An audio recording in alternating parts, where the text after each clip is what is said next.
Assalamualaikum warahmatullahi wabarakatuh.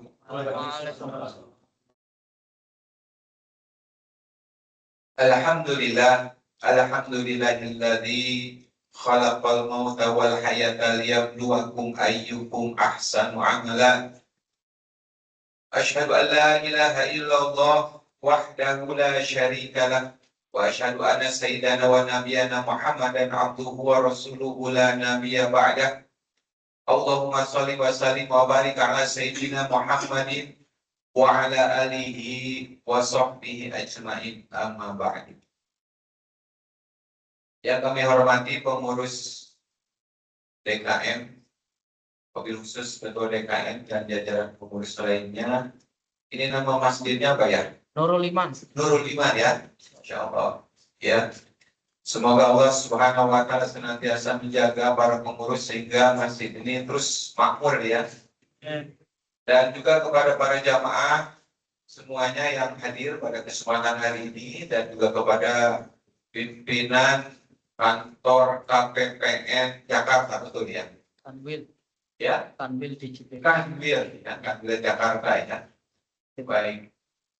Alhamdulillah pada kesempatan hari ini saya bersama PWA bisa bersilaturahim untuk menyampaikan satu materi sebenarnya berbagi, gitu ya, karena waktunya sangat terbatas, berbagi hal yang sangat penting di dalam kehidupan kita, yaitu kalau judulnya di depan ini tulisannya apa ini?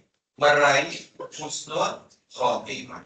Ya, karena sesungguhnya kehidupan kita ini terbatas, ya. Paling lama hidup kita ini kalau umur Rasul 63 ya. Paling mungkin dapat bonus ada yang 70, 80, kalau dulu di atas 80 udah susah banget kayaknya ya. Nah itu juga umur kita hidup di dunia. Sedangkan kehidupan kita di akhirat tentu merupakan kehidupan yang lebih panjang. Sehingga ini penting kemudian kita bahas ya bagaimana agar kehidupan kita, masa depan kita tidak hanya sukses di dunia tapi juga sukses di akhirat.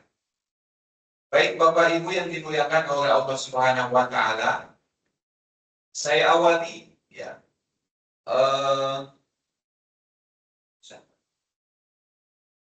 Saya digesernya Mas. Oh ini terbagi.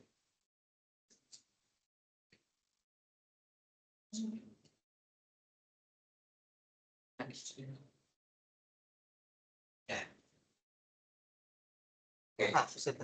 Saya awali materi kita tentang meraih husnul khotimah ini dengan salah satu kisah seorang sahabat yang mendapatkan husnul khotimah. Jadi yang namanya akhir hidup yang husnul khotimah itu ada polanya. Ini ingin kita sampaikan pada kesempatan hari ini.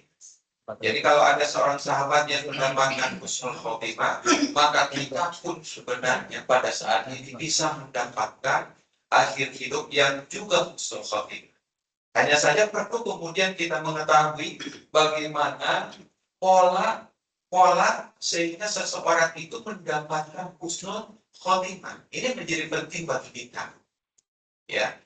Nah, sebelum masuk bagaimana pola-polanya ini, kita akan lihat salah seorang sahabat yang mendapatkan husnul khotimah yang disebut dengan sahabat Wasilul Malaika. Seorang sahabat yang mendapatkan kedudukan yang luar biasa yang begitu tinggi di hadapan Allah Subhanahu Wa Taala sehingga beliau ini dimandikan oleh para malaikat.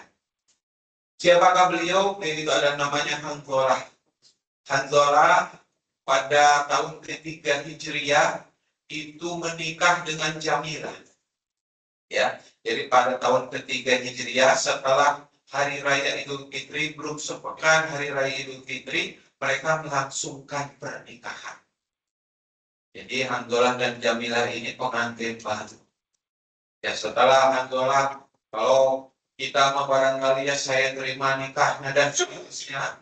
Kemudian ketika mereka melaksanakan atau baru merasakan kehangatan pernikahan, baru merasakan nikmatnya bulan madu.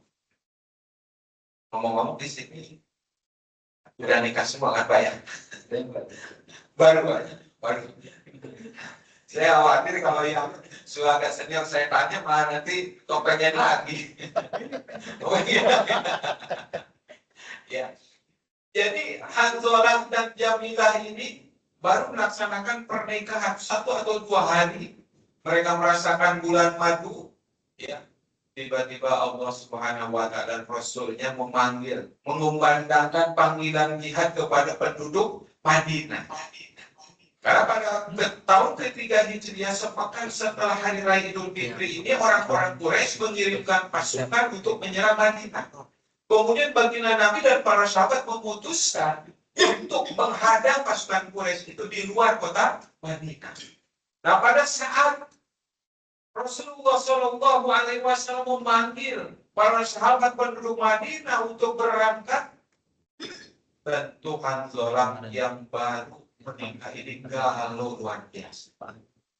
Ya, dia baru merasakan kenikmatan bulan madu. Kalau kemudian dia berangkat, belum tentu bisa kembali. Sedangkan dia baru merasakan bersama istrinya mungkin 1 atau 2 hari. Galau luar biasa cintanya kepada Jamilah. Di sisi lain, bagaimana cintanya kepada baginda Nabi dan Allah, ya Allah dan Rasulnya. Maka kemudian dalam kegalauan tersebut akhirnya Hanzalah memilih, ya, panggilan jihad dari Rasulullah Shallallahu Alaihi Wasallam. Walaupun mungkin dalam dirinya dia bisa berkata, wahai Hanzalah, engkau ini kan baru 1-2 hari menikah, diizinkan, insya Allah engkau ini diberi uzur oleh Rasulullah Shallallahu Alaihi Wasallam untuk tidak berangkat berperang karena engkau ini pengantin baru.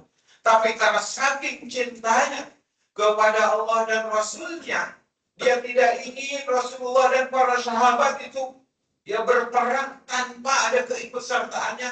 Maka dengan berat hati ditinggalkan istrinya, ya, yang cantik jelita, yang baru dia nikmati 1-2 hari itu, dia berangkat segera menyusul keberangkatan Rasul dan para sahabat.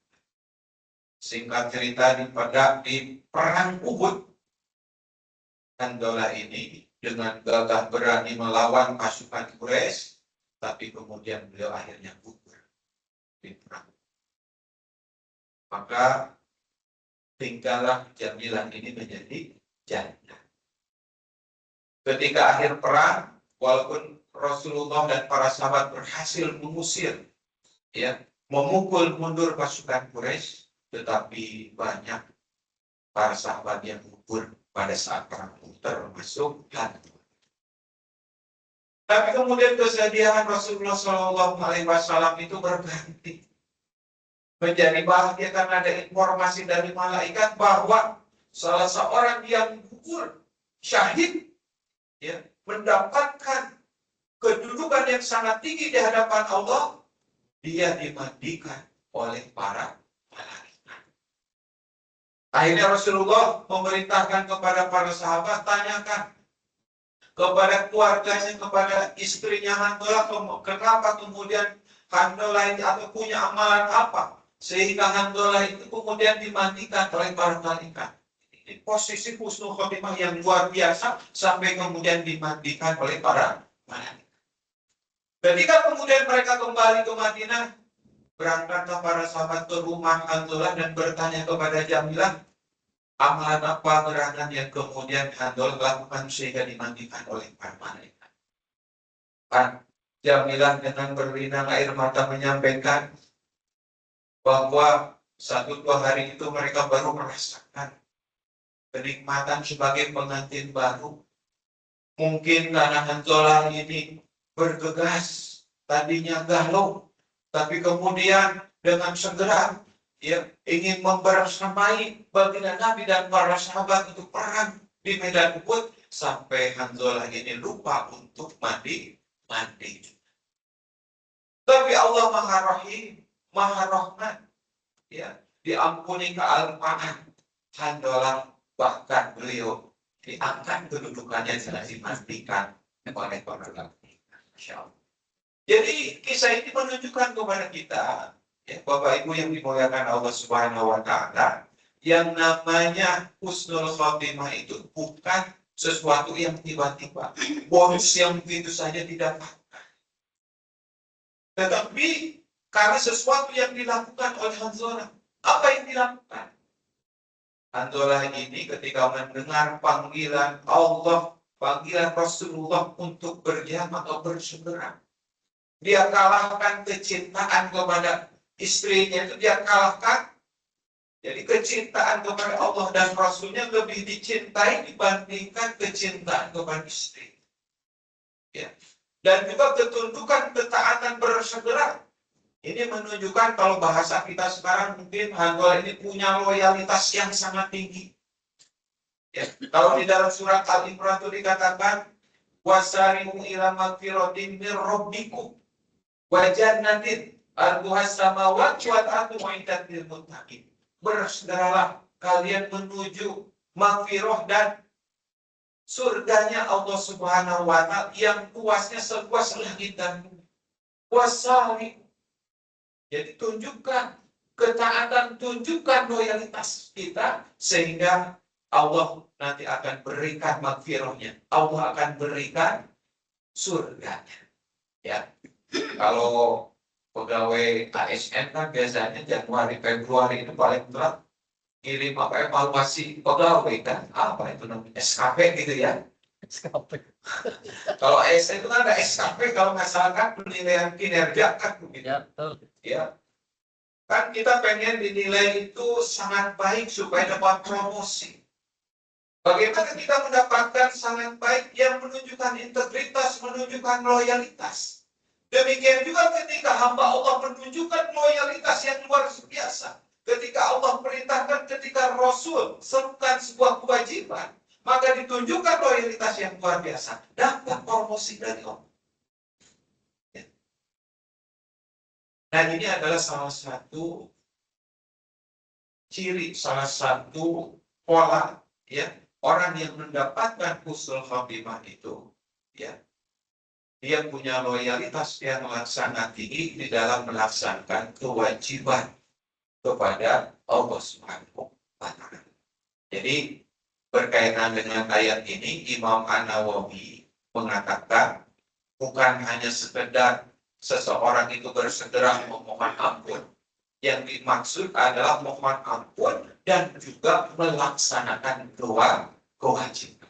Sehingga orang ini berhak mendapatkan surga dari Allah Subhanahu wa Ta'ala. Atas loyalitasnya itu, atas kewajiban yang dilaksanakan, dia berhak mendapatkan surganya dari Allah Subhanahu wa Ta'ala. Nah, ini pola yang pertama. Baik Bapak Ibu yang dimuliakan Allah Subhanahu wa Ta'ala, selanjutnya saya ingin memberikan, ini udah 12.47 ya. Sampai jam berapa? Bisa lihat sampai jam 12.50 nanti menuju jam 1 ada pertanyaan. Baik, ya. Saya langsung saja. Jadi sebenarnya kalau kita lihat, ini adalah salah satu pola saja.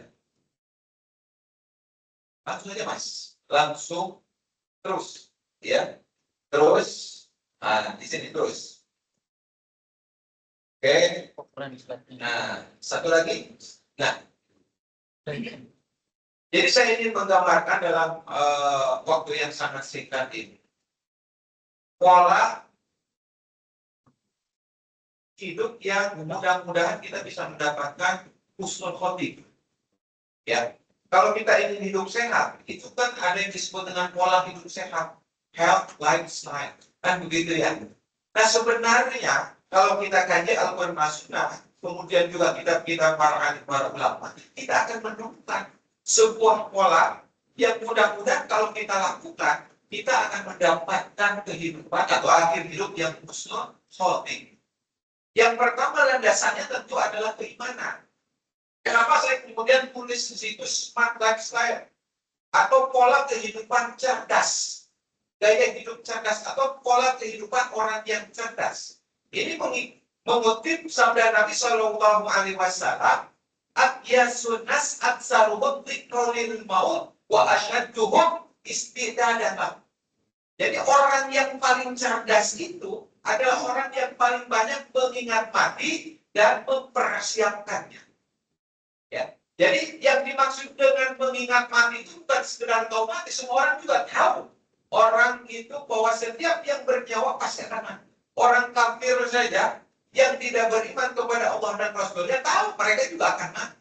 Tetapi yang dimaksud dengan wa'tsaruhum dzikrolil maut itu adalah keimanan kita kepada hari setelah atau keimanan kita kepada hari akhirat. Bahwa setelah kehidupan dunia ini, setelah kemudian kita nanti syakaratul maut, ada kehidupan yang lain. Dan itu kehidupan yang sangat panjang. Ya, ada kehidupan di alam kubur. Berapa lama kurang lebih? Bisa jadi 100 tahun, bisa jadi 200 tahun. Sampai hari kiamat bisa jadi sampai 1000 tahun. Lama mana? 80 tahun kehidupan dunia, ratusan ribuan tahun kehidupan di alam. Apakah kemudian selesai dalam kubur? Tidak. Kemudian kita akan dibangkitkan di padang mahsyar. Berapa lama? 1 hari di padang mahsyar sama dengan 50.000 tahun. Lama sekali. Jadi kehidupan di alam kubur, kehidupan di padang mahsyar panjang sekali kalau kita bandingkan dengan kehidupan di dunia. Apa kemudian selesai di padang mahsyar? Kita menunggu pos berikutnya, yaitu hari perhitungan. Kita akan dihisab dari zaman Nabi Adam manusia dikumpulkan sampai hari orang terakhir, manusia terakhir di hari kiamat itu jutaan, miliaran orang kemudian ngantri akan dihisab oleh Allah Subhanahu wa taala. Begitu lama, begitu dahsyat. Apakah kemudian kita selesai? Tidak. Kita akan kemudian lewat yang disebut dengan jembatan Shiratal Mustaqim. Barulah kalau kemudian kita melewati pos yang begitu panjang, alam kubur, padang mahsyar, kemudian dihisab jembatan Shiratal Mustaqim, baru posisi kita ini mau di surga. Kalau tidak berhasil, mudah-mudahan ya kita diberikan rahmat oleh Allah Subhanahu wa taala, jamaah Masjid Nurul Iman ini, sehingga kita mendapatkan surganya Allah Subhanahu wa taala. Oleh karena itu, karena kehidupan di akhirat itu begitu panjang, maka ikutilah pola 6 pola ini yang insya Allah kalau kita lakukan akan mendapatkan kehidupan husnul khotimah. Yang pertama itu adalah amal wajib. Ya, tadi sudah dibuktikan Handolah yang begitu bersegera ya melaksanakan perintah Allah yang wajib dapat langsung promosi dari Allah Subhanahu wa taala dengan dimandikan oleh para malaikat. Jadi amal wajib itu fondasi sebelum kemudian kita melakukan amal yang jaga, itu namanya kewajiban. Bukan hanya sekedar sholat, bukan hanya sekedar puasa Ramadan. Ya, menghormati atau berbakti kepada orang tua itu juga wajib. Ya, kalau kita punya suami istri berbakti atau menafkahi istri itu juga merupakan kewajiban. Ya, nah ini banyak kewajiban yang harus kita jaga. Kalau ini kita jaga, insya Allah kita akan mendapatkan husnul khotimah. Yang kedua adalah amal yang khas. Kita mungkin merasa dalam kewajiban ini banyak kekurangannya, banyak kelalaian yang lengkap disempurnakan dengan amal sunnah. Dan yang paling penting, kita punya amal yang khas. Apa itu amal khas? Amal yang kemudian istiqomah kita lakukan walaupun sedikit. Di dalam satu hadis dikatakan, ahabul amal. Ya, jadi amal yang paling dicintai oleh Allah itu adalah adwamuha, yang dawam wa'in kolak walaupun sedikit. Jadi pada saat Isra Mi'raj itu, baginda Nabi ketika di-mi'rajkan di Sidratul Muntaha, beliau mendengar satu terompah di surga, mendengar terompah di surga, lalu berkata kepada malaikat, ini terompah siapa tuh yang terdengar di surga? Kata malaikat itu terompahnya terompah Bilal bin Abi Rabah. Ketika kembali, Rasul dari Isra Mi'raj bertanya kepada Bilal bin Abi Rabah, Bilal, amalan apa yang kau lakukan sehingga terompahmu itu sampai terdengar surga? Lalu apa Bilal jawab? Sesungguhnya tidak ada amal yang paling aku cintai kecuali setelah kalau aku wudhunya batal, kemudian aku kembali berwudhu dan aku sholat rakaat. Terus dia lakukan ketika dia batal, dia berwudu kemudian sholat, ketika dia batal mau pagi siang malam dia lakukan, itu dilakukan secara istiqomah. Jadi setiap orang itu harus punya amal yang pas yang dia lakukan secara istiqomah. Ini kunci. Ya, jadi kalau kita misalkan kita dawamkan nih, ya sesuai dengan konsistensi kita. Kita mau baca Al-Quran kalau 1 juz terlalu berat, 1 halaman terlalu berat, separuh halaman, tapi lakukan. Bangun ya kebiasaan habit itu setiap hari separuh halaman, nggak boleh ketinggalan. Ya, didawamkan karena sejatinya seolah-olah itu kita membangun koneksi dengan Allah Subhanahu wa Ta'ala. Aduh, kalau baca Quran mah berat, saya kesodako saja 1 juta setiap hari berat, 100.000 setiap hari berat, 2.000 perak atau setiap hari, setiap bangun subuh. Jangan lakukan apa-apa sodako, buat celengan iman, 2.000 setiap hari dia lakukan. Ya, selama 10 tahun, selama 20 tahun, istiqomah kita lakukan insya Allah. Kalau amal khos ini kita lakukan karena Allah ikhlas. Ya, tentu selain kemudian amal wajib, insya Allah kita akan mendapatkan kemuliaan di sisi Allah. Nah, kemudian amal yang ketiga adalah hindari maksiat. Kemudian yang keempat adalah ya muhasabah dan tobat. Yang kelima itu adalah asar kebaikan. Saya langsung saja ke amal yang kelima. Ya, ini saya kutip dari surat Yasin. Ya. Inna nahnu nuhyil mauta wa naktubu ma qaddamu wa atharuhum. Jadi manusia itu kita selain kemudian oleh Allah akan dicatat apa yang kita lakukan di dunia, kita ini juga akan dilihat yang disebut dengan asar. Jadi kalau kita hidup di dunia itu harus punya asar, harus punya jejak kebaikan. Apa itu jejak kebaikan? Ya, seperti misalkan wakaf. Jadi kalau kita meninggal, pahala itu terus mengalir walaupun kita meninggal. Wakaf itu banyak, bisa ke masjid, bisa kemudian ke pesantren, bisa jalan raya juga bisa. Jadi jalan saja kalau kemudian kita wakafkan ketika ada orang kerja, pahalanya walaupun kemudian kita meninggal itu berarti jejak kita. Atau kalau kita punya ilmu, coba bayangkan, setiap orang belajar hadis pertama apa yang dibuka? Ada kitab hadis Al-Baqi. Padahal Imam Nawawi penulisnya ratusan tahun sudah meninggal, tapi bayangkan sampai saat ini ketika orang belajar hadis, selalu yang dibuka pertama kali apa hadisnya? Hadis Al-Baqi. Masya Allah, hanya mengumpulkan kurang lebih 40 hadis, ya, lalu kemudian pahalanya tersebut. Itu ilmu yang bermanfaat. Jadi selain wakaf, nah ini termasuk asal kebaikan. Jadi kita ini dalam kehidupan dunia harus punya jejak kebaikan. Ya. Baik jamaah yang dimuliakan Allah Subhanahu wa Ta'ala, kelima ya perkara inilah insya Allah, pola inilah kalau kemudian kita lakukan dengan sungguh-sungguh akan mengantarkan kepada husnul khotimah. Ya, yang pertama amal wajib itu sebagai fondasi. Ini fondasi amal wajib. Yang kedua, amal khos menghiasi diri. Hiasi diri kita dengan amal khos yang kita lakukan setiap hari. Tidak boleh putus. Jadi selain yang wajib, amal khos yang sesuai dengan konsistensi atau kemampuan kita. Ya, merupakan bukti kecintaan kita kepada Allah. Yang ketiga, ya, muhasabah dan taubat setiap hari. Yang kelima, bangun asar. Karena asar itu adalah kebaikan abadi. Nah inilah kalau kemudian kita lakukan, insya Allah kita mendapatkan husnul khotimah. Baik Bapak Ibu yang dimuliakan Allah Subhanahu wa Ta'ala, ini yang bisa kami sampaikan pada kesempatan singkat ini. Barangkali ada pertanyaan, silakan. Ya masih ada waktu sekitar 3 atau 5 menit, monggo.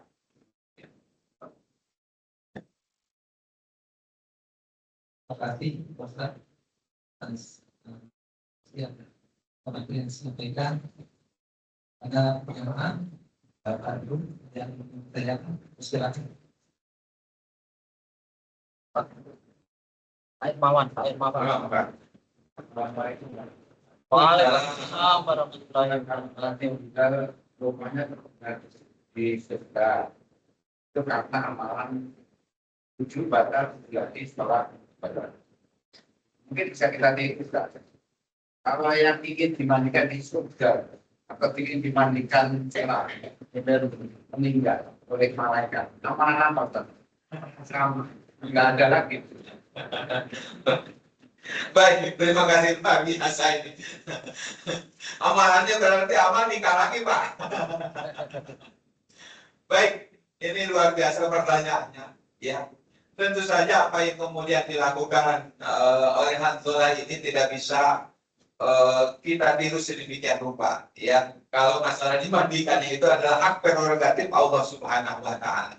Yang jelas, yang kita bisa yang kita ingin tirukan adalah husnul khotimahnya. Maka kalau kemudian kita membangun loyalitas yang sangat tinggi, tadi wasari ila magfirati min rabbikum itu artinya kita senantiasa memohon ampun kepada Allah, kita senantiasa melaksanakan kewajiban yang cepat. Jadi istilahnya itu responsif atau spontanitas terhadap amal yang wajib. Maka insya Allah kalau kita responsif, spontan ketika melaksanakan kewajiban itu kita akan mendapatkan husnul khotimah. Jadi dalam kitab Muqaddimah Nafsiyah itu penulis Syekh Taqiyuddin ketika menjelaskan terkait ayat surat Al-Imran 133 wasari ila magfiratin itu beliau kasih contoh Hanzalah. Ya. Jadi memang Hanzalah itu membuktikan loyalitas atau spontanitas terhadap kewajiban atau perintah dari Allah dan Rasulnya akan dibalas sedemikian rupa oleh Allah dengan surga. Nah ini penting. Barangkali Pak Eron,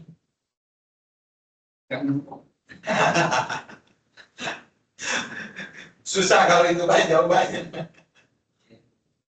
dari untuk ada Baik. program yang sama. Iya. Terima kasih para jamaah semuanya, Bapak Ibu. Ini juga ada amanah dari BWA terkait kalau saya hubungkan dengan apa yang tadi disampaikan dalam husnul khotimah, tentu kita berharap ilmu yang sedikit ya yang kami bagikan mudah-mudahan bisa menjadi bekal kita. Ya ada istilah visi tanpa aksi itu angan-angan. Kalau kita berharap mendapatkan husnul khotimah tanpa ada aksi, nah itu kan menjadi hanya mimpi saja. Oleh karena itu pada kesempatan hari ini kami juga mengajak ya terus sampai naik. Kami mengajak kepada para jamaah semua untuk melakukan aksi ya untuk melakukan amal soleh terkait dengan wakaf Al-Quran. Nah sebelum ke sana mungkin ini ada tayangan bagaimana gambaran yang sangat penting kerinduan umat Islam, kecintaan mereka terhadap Al-Quran, tapi di sisi yang lain upaya untuk mengobati kerinduan mereka ternyata juga membutuhkan upaya yang sangat besar. BWA dalam hal ini dia melakukan distribusi Al-Quran untuk pelosok negeri ternyata membutuhkan upaya yang sangat besar untuk mewujudkan kecintaan saudara-saudara kita kepada Al-Quran. Silakan. Baik Bapak Ibu yang dimuliakan Allah Subhanahu Wa Taala. Jadi pada kesempatan hari ini kami mengajak Mas, dilanjut Mas ini Bapak Ibu ya untuk sama-sama melakukan amal wakaf. Insya Allah amal ini akan menjadi asar kebaikan kita. Pahala yang terus mengalir walaupun kemudian kita nanti meninggal. Ya. Dan kemudian wakaf ini juga bisa diatasnamakan ayah atau bunda kita yang sudah meninggal atau saudara kita yang sudah menikah. Mereka di alam kubur tentu ya perlu mendapatkan doa-doa kita. Mudah-mudahan dengan masalah wakaf ini akan ya menjadi teman ayah dan bunda kita. Bisa kita hadiahkan.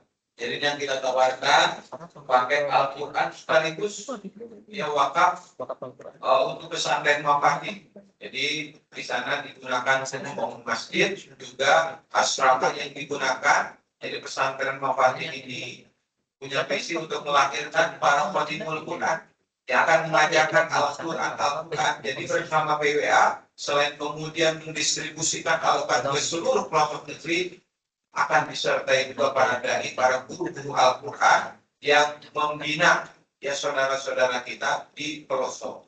Dan mudah-mudahan dengan amal wakaf kita ini, insya Allah akan menjadikan syafaat kita di hari kiamat nanti. Sebagaimana sabda Nabi Shallallahu Alaihi Wasallam, Iqra'ul Quran fa innahu ya'ti yaumal qiyamah syafi'an li ashabi. Ya, bacalah Al-Quran karena sungguhnya amal yang kita lakukan ini di hari kiamat. Jadi Al-Quran akan datang memberikan syafaat kepada para sahabatnya, sahabat yang membaca Al-Quran. Juga insya Allah bagi yang mewakafkan, bagi yang mendistribusikan, bagi yang mengajarkan akan mendapatkan syafaat dari Al-Quran. Ya, tentu atas izin Allah Subhanahu wa Ta'ala. Karena di alam kubur di padang mahsyar, Bapak Ibu, kalau di dalam surat Abasa ini begitu dahsyat. Ya, kita menghadapi di sana disampaikan yauma yafirrul mar'u min akhi. Jadi padang mahsyar ketika kita dikumpulkan, orang itu lari dari saudaranya. Saking dahsyatnya, kemudian dia lari, ya, dari saudaranya, wa ummihi wa abi, lari dari ayah ibunya, wa sahibatihi wa bani, lari dari istri dan anak-anaknya. Ya. Kalau kita di dunia kan paling teman, bersama ayah, bersama ibu, bersama istri, bersama. Tapi di padang mahsyar nanti, di hari akhir nanti, bisa jadi kita ini lari dari saudara kita, lari dari ayah kita. Kenapa? Ya, bisa jadi nanti kita ini saling mengadu kepada Allah Subhanahu wa Ta'ala karena kekurangan masing-masing. Takut kita ini takut diadukan oleh anak kita karena mungkin kekurangan kita. Kita diadukan oleh anak kita, ya Allah, aku ini yang nggak bisa baca Al-Quran, nggak bisa sholat. Kenapa? Karena nggak disekolahkan, nggak didik dengan baik oleh ayah. Kita juga bisa sebaliknya mengadu kepada Allah, tidak, ya Allah, sungguh aku sudah menyekolahkan anak saya. SD, SMA, aku biayai, aku nafkahi, aku kasih rumah, aku kasih baju. Dia saja yang males, ya Allah. Itu begitu dahsyatnya di padang mahsyar. Yang nanti yang mungkin kita ingin bersama dengan anak istri kita malah lari dari saudara, malah lari dari ibu, dari ayah. Begitu dahsyat. Amal kita yang bisa menyelamatkan. Dan syafaat atas izin Allah salah satu yang bisa menyelamatkan kita. Dalam beberapa riwayat disampaikan, ya, kalau ada saudara kita yang kemudian duluan masuk surga, sahabat kita, atau seseorang yang mungkin karena wakaf yang kita berikan, kemudian dia bisa membaca Al-Quran dan dia mendapatkan kemuliaan, lalu dia ingat bahwa si fulan inilah yang memberikan wakaf, ya Allah, atas izinmu, ya Allah, angkatlah dia. Bersamailah kami di surga, Masya Allah. Jadi ini adalah salah satu keutamaan, ya, wakaf Al-Quran. Mudah-mudahan kita bisa mendapatkan syafaat di hari kiamat. Nah, Bapak Ibu yang dimuliakan Allah Subhanahu wa Ta'ala, ada beberapa paket, ya. Jadi paket 15 juta, 7.500.000, silakan Mas, terus, ya, sampai 5 juta, 2 juta, dan yang terakhir berapa? Yang paling kecil 500.000 atau 250.000. Jadi paket ini bisa, atau wakaf ini bisa atas nama ayah kita, ibu kita yang sudah meninggal, atau kita sendiri, atas anak-anak kita juga, atas istri kita juga. Bisa tunai, bisa ditransfer, ya, teman-teman PWA sudah bisa bantu. Insya Allah sekali lagi apa yang kita berikan, ya, di dalam wakaf ini mudah-mudahan menjadi wasilah kita mendapatkan husnul khotimah. Dan juga mudah-mudahan dengan wakaf ini insya Allah kita mendapatkan kemuliaan di sisi Allah Subhanahu wa Ta'ala.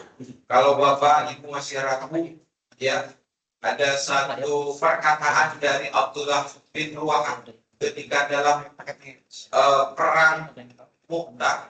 Abdullah bin Ruwahah ini sempat ragu, ya, ragu mau mati. Begitu maka kemudian dia berteriak, wahai jiwaku yang berada di tangannya, sungguh kalau engkau hari ini tidak mati, besok atau lusa engkau juga akan mati.